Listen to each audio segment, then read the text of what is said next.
الصبح بدا من طلعته.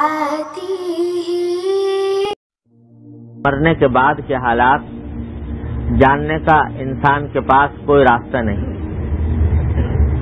کوئی علم، کوئی فن، کوئی معلومات ایسی نہیں ہیں جو انسان کو مرنے کے بعد کے حالات سے باخبر کر سکیں۔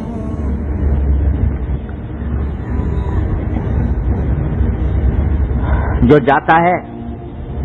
یہاں سے، جس کو وہاں کی خبر ہوتی ہے، اس کی خبر ہمیں نہیں رہتی۔ کہاں را کے خبر شد خبرش باز نہیں آمد، جس کو وہاں کے حالات کا پتہ لگ گیا پھر اس کا ہی پتہ نہیں چلا کہ وہ کہاں گیا۔ میرے والد ماجد حضرت مولانا مفتی محمد شفیع صاحب قدس اللہ تعالیٰ سرہ ایک بزرگ کے بارے میں ایک قصہ سنایا کرتے تھے کہ ایک بزرگ تھے، ان سے ان کے مریدین نے کہا کہ حضرت یہ مرنے جو بھی آدمی جاتا ہے اس دنیا سے تو اس کے بعد ایسا جاتا ہے کہ کوئی خبر نہیں دیتا، نہ یہ بتاتا ہے کہ وہاں کہاں پہنچا، نہ یہ بتاتا ہے کہ کیا معاملہ ہوا، نہ یہ بتاتا ہے کیا مناظر اس نے دیکھے۔ تو کوئی ایسی تدبیر بتائیے کہ ہمیں بھی کچھ پتہ لگے وہاں کا۔ تو بزرگ نے کہا کہ بھئی ایسا کرو کہ جب میرا انتقال ہو تو تم جب مجھے دفن کرو قبر میں تو وہاں ایک قلم اور ایک کاغذ رکھ دینا، تو اگر مجھے موقع ملا تو میں وہاں سے قلم کاغذ کے اوپر لکھ کر تمہیں بتا دوں گا کہ کیا واقعات پیش آئے۔ لوگ بڑے خوش ہوئے، یہاں تک کہ بزرگ کا انتقال ہو گیا تو ان کے اس وصیت کے مطابق انہوں نے جب دفن کیا، دفن کے ساتھ وہ کاغذ بھی رکھ دیا، قلم بھی رکھ دیا، اور کہا تھا کہ اگلے دن آ کے دیکھ لینا، مجھے دفن کرنے کے بعد آ کر میرے قبر پر دیکھ لینا، قبر کے اوپر تمہیں لکھا ہوا ملے گا۔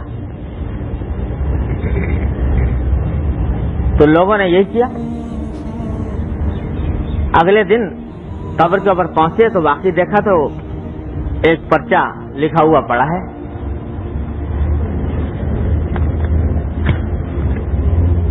جا کر دیکھا تو واقعی لکھا ہوا ایک پرچہ رکھا ہوا تھا قبر کے اوپر۔ لوگ بڑے خوش ہوئے کہ آج راز کھل جائے گا۔ اب جا کے دیکھا تو اس پہ لکھا ہوا تھا کہ یہاں کے حالات دیکھنے والے ہیں، بتانے والے نہیں ہیں۔ کوئی آدمی بتائے تو کیا بتائے؟ اللہ عالم یہ واقعہ کیسا ہے، سچا ہے، جھوٹا ہے، اللہ تعالیٰ کی قدرت میں ہے کہ ایسا کر دیتے۔ سچا بھی ہو سکتا ہے، غلط بھی ہو سکتا ہے، ایسے گھڑا ہوا بھی ہو سکتا ہے، لیکن حقیقت یہی ہے کہ وہاں کے حالات بتانے کے نہیں ہیں،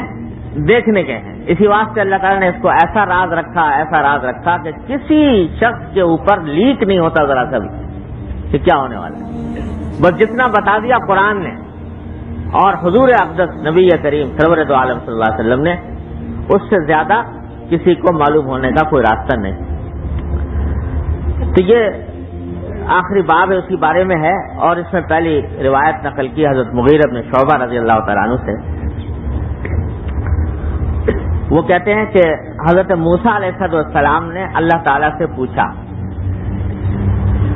کہ اے پروردگار یہ بتائیے کہ آپ کے نزدیک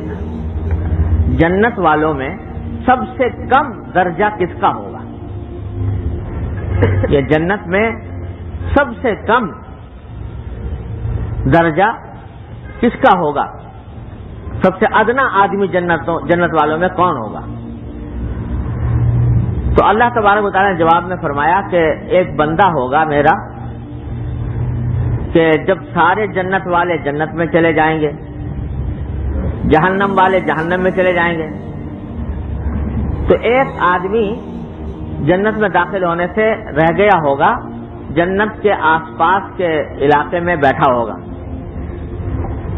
جنت کے آس پاس کے علاقے میں بیٹھا ہوگا۔ تو اللہ تبارک و تعالیٰ اس سے فرمائیں گے کہ یہ بتاؤ کہ تم جب دنیا میں تھے تو یا دنیا میں رہنے کے دوران تم نے جو بڑے سے بڑے بادشاہوں کا ذکر سنا ہوگا، دنیا کے بادشاہوں کا، تو ان بادشاہوں کی میں سے جس کا تم چاہو 4 بادشاہوں کا میرے سامنے نام لو، جتنے بڑے بڑے بادشاہ تم نے دیکھے، اور ان کی سلطنت کے جتنے حصے کا تم چاہو نام لو،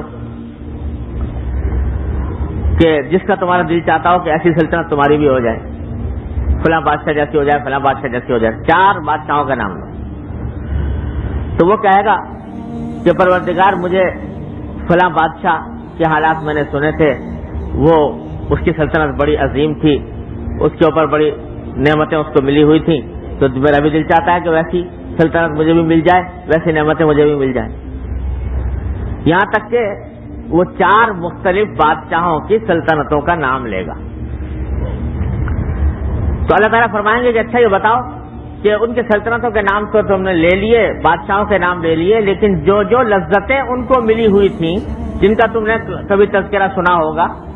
کہ فلاں بادشاہ ایسے عیش میں ہے، ایسے آرام میں ہے، تو جو لذتیں ان کو ملی ہوئی تھیں ان میں سے کوئی لذت بتاؤ جس کو تمہارا دل چاہتا ہو۔ تو وہ بھی پھر اس کے نام لینا شروع کرے گا، جی میں نے سنا تھا کہ فلاں اس کو یہ عیش آرام میسر ہے، ایسی عیش آرام میسر ہے، وہ نام لیتا چلا جائے گا۔ تو اللہ تعالیٰ سے پوچھیں گے کہ یہ بتاؤ کہ جن بادشاہوں کا تم نے نام لیا، جتنی سلطنتیں تم نے گنوائی، اور ان کی جن لذتوں اور نعمتوں کا تم نے ذکر کیا، اگر وہ سب تمہیں مل جائیں تو راضی ہو جاؤ گے، خوش ہو جاؤ گے؟ تو بندہ کہے گا کہ یا اللہ اس سے بڑی اور کیا بات ہو سکتی ہے، ضرور راضی ہو جاؤں گا۔ تو باری تعالیٰ فرمائیں گے کہ جتنی لذتوں کا تم نے نام لیا، جتنی سلطنتوں کا تم نے نام لیا، اس سے 10 گنی زیادہ تمہیں عطا کرتا ہوں اس جنت میں، اس سے 10 گنی زیادہ تم کو عطا کرتا ہوں۔ تو اللہ تعالیٰ فرمائیں گے موسیٰ علیہ السلام سے کہ جنت کا سب سے ادنا آدمی، یعنی سب سے کم تر جس کو ثواب ملا،